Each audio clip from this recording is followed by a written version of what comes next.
자, 이제 앞서 제가 소개를 드렸었는데 한 번 더 소개해 드리고 모셔보도록 하겠습니다. 자, 광주광역시 장애인분들을 위해서 가장 고민을 많이 하시는 분이 있습니다. 장애인의 편하고 행복한 삶을 위해서 조례를 만들고 제도를 개선하는 데 앞장서고 계시죠. 이명노 시연님 모시고요. 같이 얘기 한번 나눠보도록 하겠습니다. 박수 크게 부탁드리겠습니다. 반갑습니다.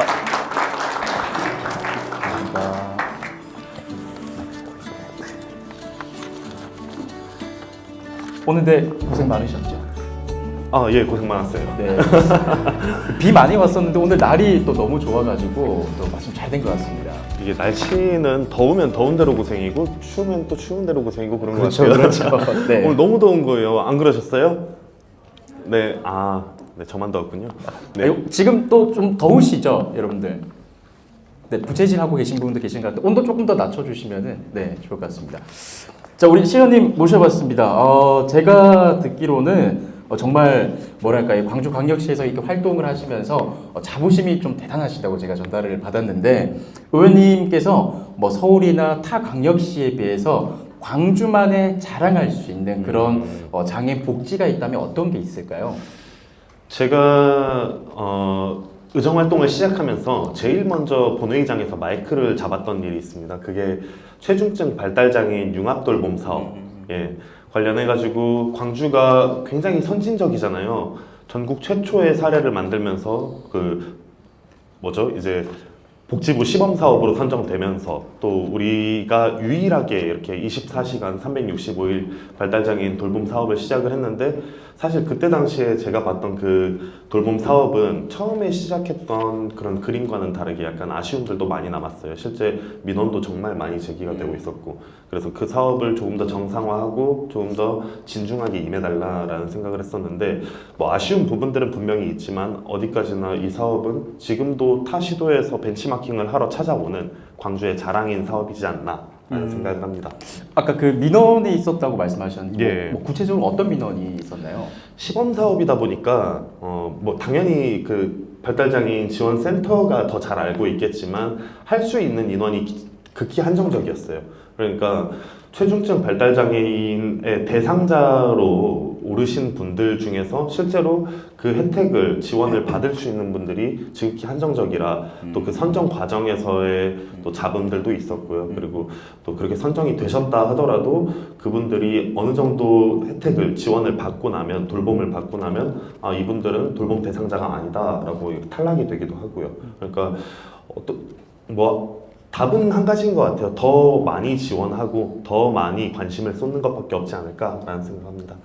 또 우리 또 그런 얘기 하잖아요. 첫 술에 배부를 수는 없다고. 예. 처음이다 보니까 또 예. 그런 또 문제점들이 있지 않았나. 네, 그런 생각이 듭니다. 자, 그러면은 우리 의원님께서 장애인 친화도시 조성과 이 지원을 위해서 굉장히 또 노력을 하고 계신다고 하더라고요. 요거 예. 설명을 좀 해주시면 좋을 것 같아요.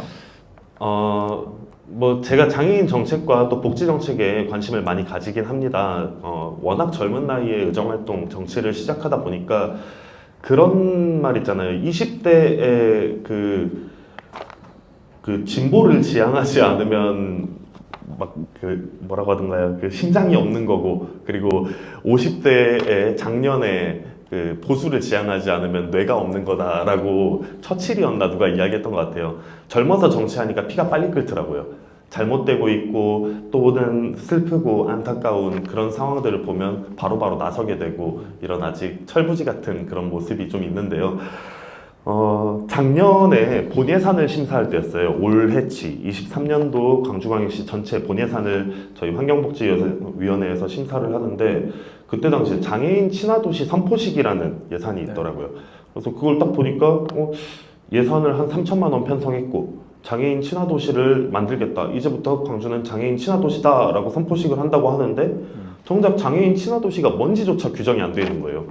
이게 무슨 황당한 일인가 하면서 법령, 조례를 다 찾아봤죠. 찾아보니까 타 시도에 인천하고 대구가 장애인 친화도시 조례가 있지만 광주는 아직도 아무런 준비가 되지 않았고 의지는 당연히 고마웠습니다. 이제 그때 당시에 강기정 시장이 장애인 친화도시를 만들겠다는 게 공약이었으니까 그걸 실행하기 위해 예산을 편성했겠거니 근데 장애인 친화도시를 규정해야겠다.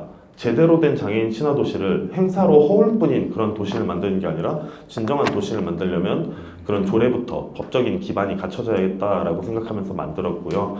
그 장애인 친화 도시의 내용은 대략 이러합니다. 그러니까 먼저 장애인 친화 도시 조성 계획을 우리 시는 수립을 해야 돼요. 몇 년에 한 번씩 수립을 하게 만들었고요. 그리고 거기에 따르는 예산 지원 계획을 구체적으로 만들어야 됩니다.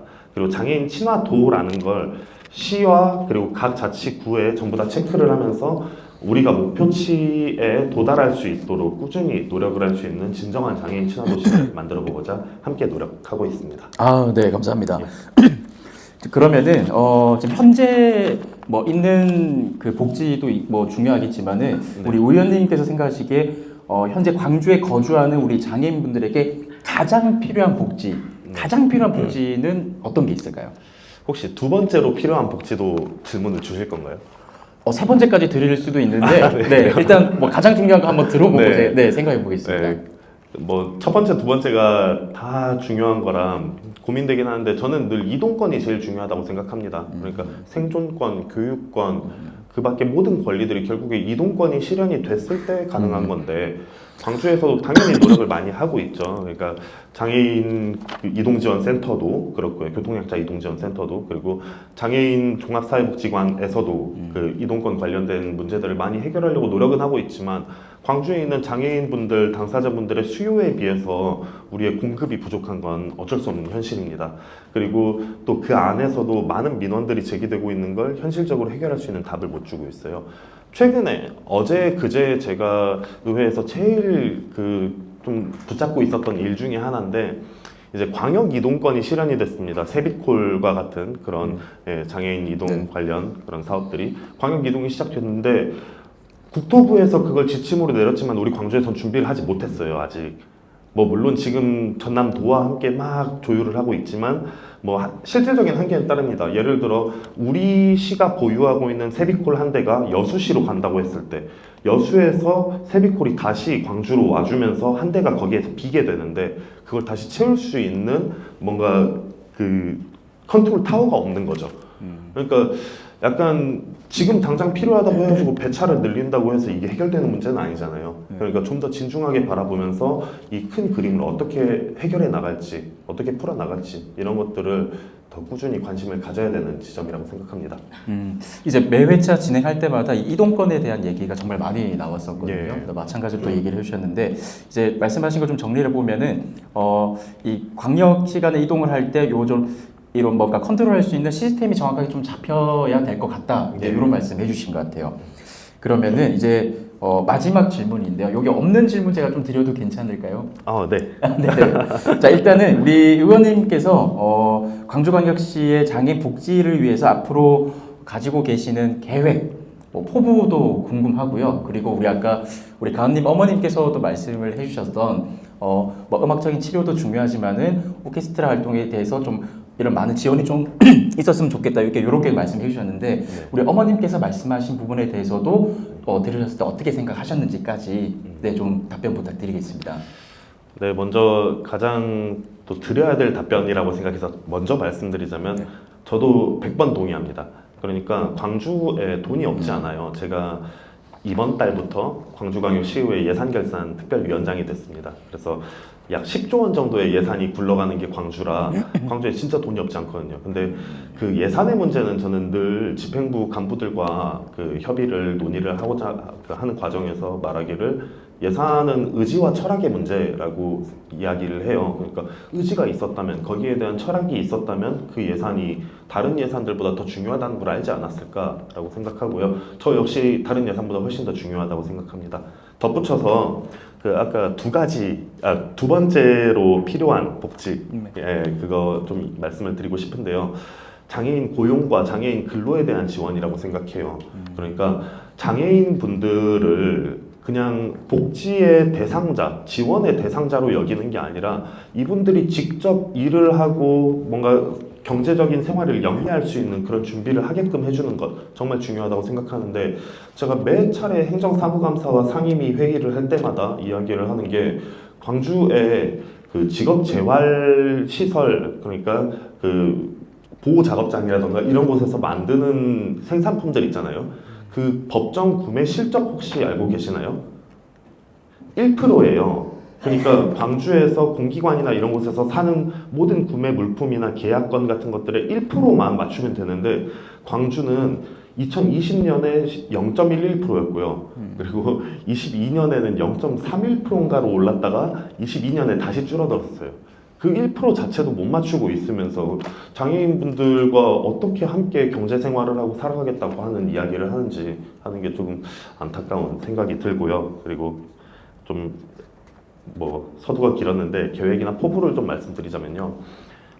저희 아버지가 장애인이십니다. 저희 아버지께서 아버지 당신의 어렸을 때 이제 교통사고로 두 다리를 잃고 그리고 두 다리가 없는 상태로 아들을 이렇게 키우셨어요. 그러다 보니까 그 장애인 복지나 장애인 정책은 저한테는 저희 가족의 일이었고 이 피 끓는 젊은 나이에 가장 공감되고 이입이 좀 되는 활동이었어요. 그렇게 제가 활동을 하고 이렇게 좀 번듯하게 바른 일 하겠다고 열심히 살아오면서 드디어 정치에 입문하게 됐습니다. 다짐을 한 가지 했습니다. 내가 생각하는 옳다고 생각하는 일을 하는 게 아니라 당사자가 필요한 일을 하자. 그러니까 시민들의 목소리를 귀 기울여 듣고 시민들께서 말씀하신 일을 이룰 수 있는 준비를 항상 그 태세를 갖추고 있자라는 생각이고요. 앞으로도 이 생각 변치 않고 제 생각이 옳다고 생각하는 게 아니라 많은 분들이 말씀하시는 생각을 통해 유연하게 움직일 수 있는 그런 이명노라는 정치인 되도록 하겠습니다. 네, 참, 네, 박수 부탁드리겠습니다. 네. 가족의 일이라고 말씀을 해주시니까 이게 참 든든하네요. 네. 또 어떻게 우리 어머님께서도 그 답변해 주신 거에 조금 어떻게 좀 괜찮으셨습니까? 관심을 가지고 계신다는 말씀해 주신 것 같거든요. 맞아요. 관심만 예. 가지면 안 돼요. 네, 실천을. 예. 네네. 반갑습니다. 네, 저도 잘 부탁드릴게요. 이따가 명함 드릴게요. 그래서 거의 제 연락처거든요. 언제든 편하게 연락 주시기 바랍니다. 네. 근데 저는 그렇게 생각합니다. 우리가 이제 현장에서 들을 수 있는 이런 얘기들이 있잖아요. 이 얘기가 전달이 됐고 이 부분에 대해서 관심을 가질 수 있다는 것만 해도 정말 큰 도약이라고 생각을 하거든요. 우리 의원님이 어머님 눈빛을 좀 보시면서 더 큰 좀 관심을 가져주셔야 될 것 같습니다. 네. 자, 오늘 좋은 말씀 해주셨습니다. 이명노 시의원님에게 다시 한번 따뜻한 박수 부탁드리겠습니다. 네. 감사합니다. 고생 많으셨습니다. 네.